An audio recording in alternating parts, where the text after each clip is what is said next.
어제에 이어서 오늘 함께 나누게 될 6장의 본문과 7장은 대만 사람 엘리바스가 4장과 5장에서 욥을 정죄한 것에 대한 욥의 반론이자 하소연입니다. 우리가 살펴보았던 것처럼 엘리바스는 욥에게 이렇게 말합니다. 욥기 4장 7절과 8절에 생각하여 보라, 죄 없이 망하는 자가 누구인가? 정직한 자의 끊어짐이 어디 있는가? 내가 보건대 악을 밭갈고 독을 뿌리는 자는 그대로 거두나니. 또 욥기 5장 8절에는 이렇게 말합니다. 나라면 하나님을 찾겠고 내 일을 하나님께 의탁하리라. 엘리바스는 지금 너 뿌린 대로 거두는 거야. 네가 무슨 잘못을 했으니까 이런 고난이 찾아오는 거지. 이게 다 인과 응보다 자업자득이야. 그러니까 나라면 하나님을 찾겠다. 의구, 이렇게 말하는 것입니다. 그는 욥이 당한 고난이 다 욥의 죄 때문이라고 생각했습니다. 그가 어떤 큰 잘못을 저질렀기 때문에 이런 끔찍한 일이 당하고 있다고 생각했습니다. 그러니까 자기 딴에는 친구를 위한답시고 욥을 정죄하고 그를 가르치려고 했던 것이죠. 그러나 우리가 다 알고 있는 것처럼 욥에게는 아무 죄가 없었습니다. 그저 자신에게 찾아온 이 원인 모를 고통에서 하루빨리 해방되기를, 또한 이 고통이 왜 자신에게 찾아온 것인지를 알고자 하나님께 구했을 뿐입니다. 이러한 욥에게 엘리바스는 직접적으로 이야기하지는 않았지만 네가 죄인이고 너한테 벌어진 모든 고난이 너의 탓이다 라고 말하고 있는 것입니다. 재산을 잃은 것도, 자녀를 잃은 것도, 온몸에 종기가 난 것도 다 욥의 탓이라는 것입니다. 얼마나 잔인하고 끔찍한 말인가요? 그래서 욥은 14절에서 이렇게 말합니다. 욥기 6장 14절 말씀 함께 읽겠습니다. 욥기 6장 14절 말씀입니다. 시작. 낙심한 자가 비록 전능자를 경외하기를 저버릴지라도 그의 친구로부터 동정을 받느니라. 아멘. 표준 세번역은 이렇게 말하고 있습니다. 내가 전능하신 분을 경외하든 말든 내가 이러한 절망 속에서 허덕일 때야말로 친구가 필요한데, 지금 욥에게는 아무것도 남지 않았습니다. 재산도 가족도 없습니다. 그저 아픈 몸을 질그릇 조각으로 긁고 있을 뿐입니다. 자기 자신도 자신의 처지가 한탄스럽기만 합니다. 욥은 지금 정말 친구가 필요한 때입니다. 그런데 친구들이 그 역할을 잘 해주지 않음에 그런 것에 서운함을 느끼고 있는 것입니다. 진짜 친구는 어려울 때 옆에 있는 친구라는 말이 있습니다. 사람이 잘 나가고 좋을 때는 자연스럽게 옆에 사람들이 붙습니다. 그러나 그가 망하고 어려울 때에는 하나둘씩 떠나기 마련입니다. 그런 상황 속에서 끝까지 옆을 지켜주는 친구가 진정한 친구입니다. 우리가 그러한 친구가 되기를 원합니다. 우리 주변에는 어려운 상황에 처한 친구, 형제 또는 믿음의 지체가 있을 수 있습니다. 우리는 그들에게 나의 생각과 기준에 옳은 대로 정죄하고 가르치려고 하기보다 그저 옆에서 묵묵히 자리를 지켜줄 수 있는 친구가 되기를 소망합니다. 그들을 위하여 또 중보할 수 있는 자들이 되기를 소망합니다. 또한 욥과 같은 그런 상황 가운데 놓여 있을 때에 우리의 참된 위로자 되시며 중보자 되시는 그런 예수님을 더욱더 간절히 사모하고 바라보는 저와 여러분들 되시기를 바랍니다. 욥도 참된 중보자를 알고 있었습니다. 욥기 16장 19절에 지금 나의 증인이 하늘에 계시고 나의 중보자가 높은 데 계시니라 그랬습니다. 욥도 참된 중보자 되시는 예수님을 바라보았습니다. 우리 삶 가운데 욥과 같이 원인을 알 수 없는 어려움이 닥쳐올 때가 있는데요, 그때에 우리의 참된 중보자 되시는 주님을 바라보며 이겨낼 수 있기를 소망합니다. 이렇게 친구 엘리바스에게 정죄당한 욥은 그를 개울에 비유하여 자신의 서운함을 토로합니다. 우리 함께 욥기 6장 15절부터 17절까지 말씀 함께 읽겠습니다. 6장 15절 17절까지 말씀입니다. 시작. 내 형제들은 개울과 같이 변덕스럽고 그들은 개울의 물살같이 지나가느나 얼음이 녹으면 물이 검어지며 눈이 그 속에 감추어질지라도 따뜻하면 마르고 더우면 그 자리에서 아주 없어지나니. 아멘.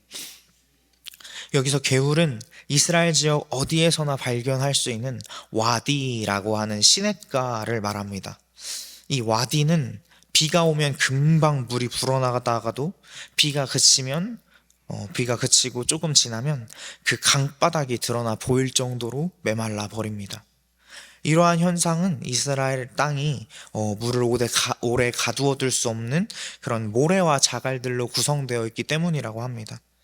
따라서 와디는 농부와 나그네에게 있어서 전혀 쓸모없는 무용지물이었습니다. 왜냐하면 물이 절실하게 필요한 건기에는 메말라 있고, 물이 너무 넉넉할 때에는, 그런 우기에는 비로 인해서 와디가 흘러 넘쳐 버리기 때문입니다. 욥에게 있어서 그 친구들도 이 와디와 같았던 것입니다. 지금 욥의 마음이요, 지금 건기와도 같이 메말라 있습니다. 그는 지금 모든 것을 잃었고 그 이유를 알기 위해서 하나님 앞에 몸부림치고 있습니다. 그러한 욥에게 믿었던 친구들마저 따뜻한 동정과 위로는커녕 자기 중심적인 변론과 주장으로 욥의 마음을 더 답답하고 억울하고 고통스럽게 했던 것입니다. 이 때문에 욥은 그들에게 어떤 배신감을 느끼게 되었을 것입니다. 또 16절 17절에는 얼음이 녹으면 물이 검어지며 눈이 그 속에 감추어질지라도 따뜻하면 마르고 더우면 그 자리에서 아주 없어진다고 말합니다. 일반적으로 이스라엘의 그 고지대, 특히 길르앗이나 바산 지역에는 겨울 내내 눈이 내린다고 합니다. 기온이 더 떨어지면 산의 협곡에 있는 물이 얼게 돼서 종종 그 얼음 위에 눈이 다시 내려서 겹겹이 얼게 되기도 한다고 합니다. 그런데 봄이 돼서 기온이 떨어지면 그 산의 협곡에 있던 물들이 다 녹아서 흘러내리게 되는데요. 보통 이때에는 주변에 흙과 먼지, 자갈, 잡초 덩어리들이 함께 쓸려 내려옵니다. 따라서 자연스럽게 물의 색깔이 검은색을 띠게 되는 것입니다.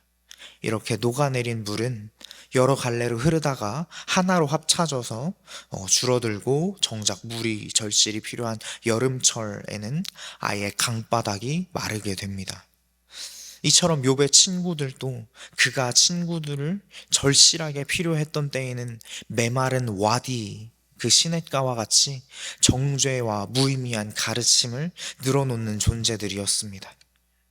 욥기 6장 18절부터 20절까지는 이렇게 말합니다. 우리 함께 6장 18절부터 20절까지 말씀 함께 읽겠습니다. 시작. 대상들은 그들의 길을 벗어나서 삭막한 들에 들어가 멸망하느니라. 대마의 떼들이 그것을 바라보고 스바의 행인들도 그것을 사모하다가 거기 와서는 바라던 것을 부끄러워하고 낙심하느니라. 아멘. 여기서 대상들은 사막을 횡단하며 상업활동을 했던 대규모 상인들을 말합니다. 그들은 장거리를 이동하기 때문에 가죽으로 만들어진 큰 물통을 준비하여 그곳에 물을 채웠습니다. 그런데 장거리 여행을 하던 도중에 그 수통에 물이 떨어지면 그들은 오아시스나 와디를 찾아야 했습니다. 근데 이때 만약에 와디가 메말라 있으면 그들은 물을 찾아서 상류로 쭉 이동하게 되는데요. 나중에는 물이 그 시작되는 협곡이나 산까지 이르게 됩니다. 그래도 찾지 못하면 그들은 광야로 나와 방황하다가 결국 갈증 때문에 죽음을 맞이하게 됩니다.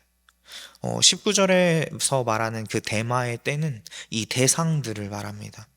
대마 사람들은 이스마엘 후손으로서 대대로 무역업에 종사했던 사람들입니다.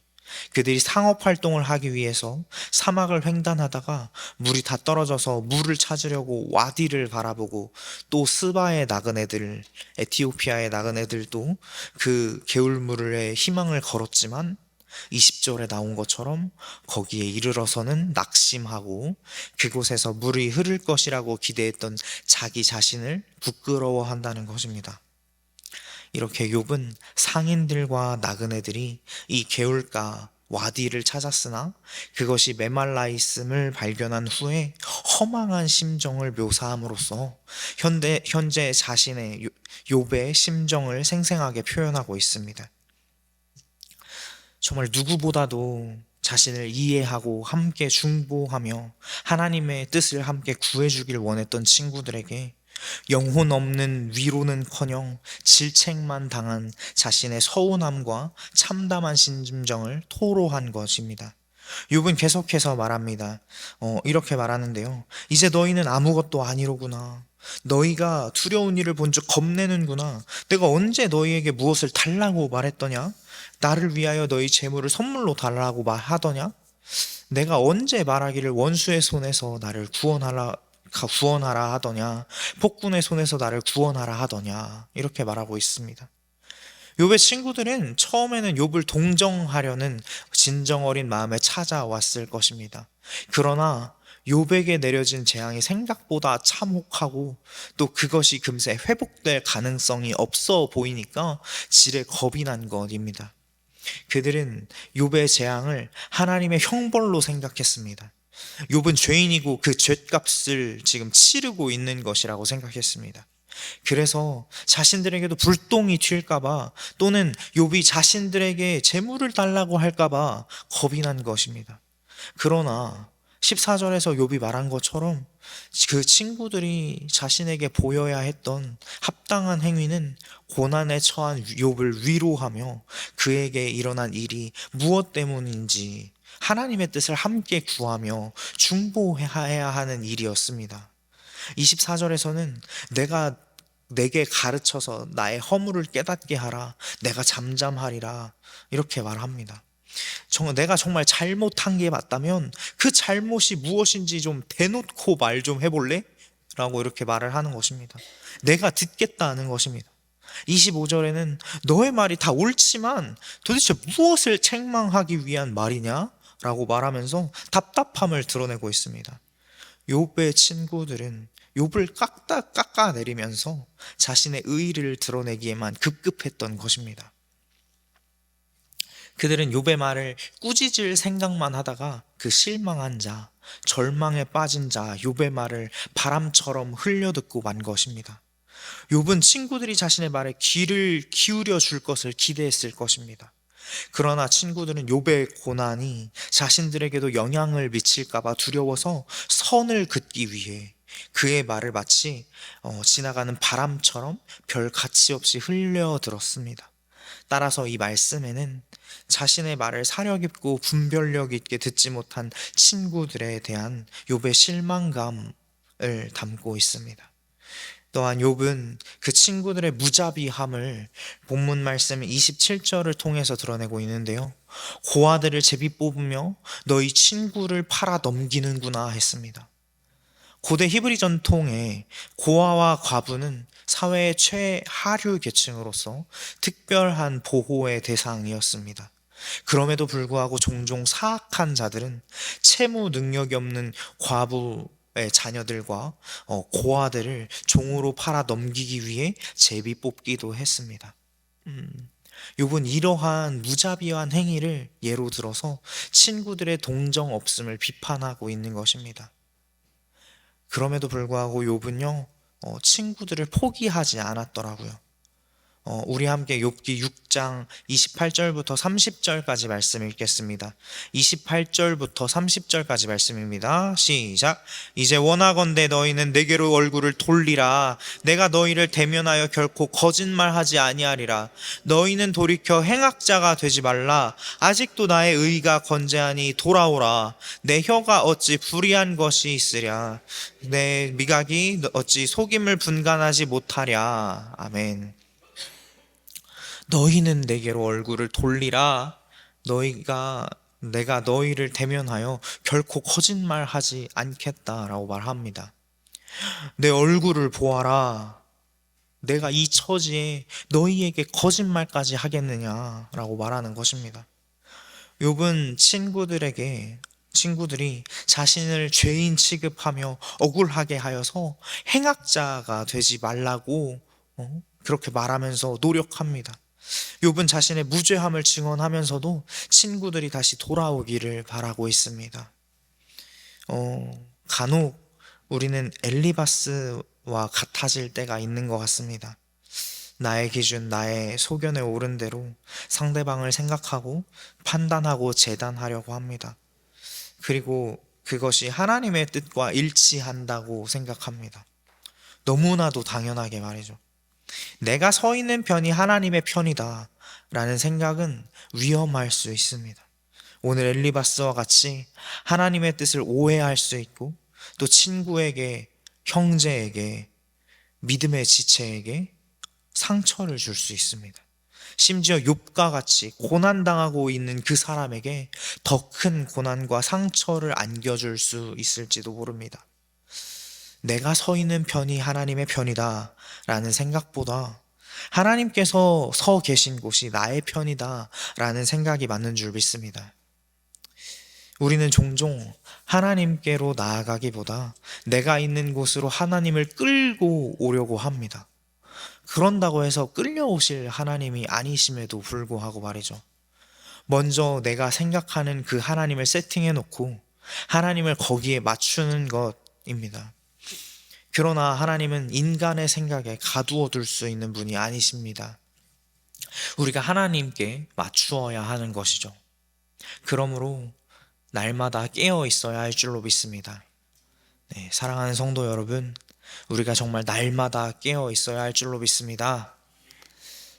우리가 정말 날마다 깨어서 나의 기준에 하나님을 맞추는 것이 아니라 하나님께 내 자신을 맞추고, 내가 서 있는 그곳이 하나님의 편이다 라는 것이 아니라 하나님께서 서 계신 편에 내가 가겠다라는 생각을 가지시기를, 저와 여러분 모두가 그렇게 되기를 간절히 소망합니다.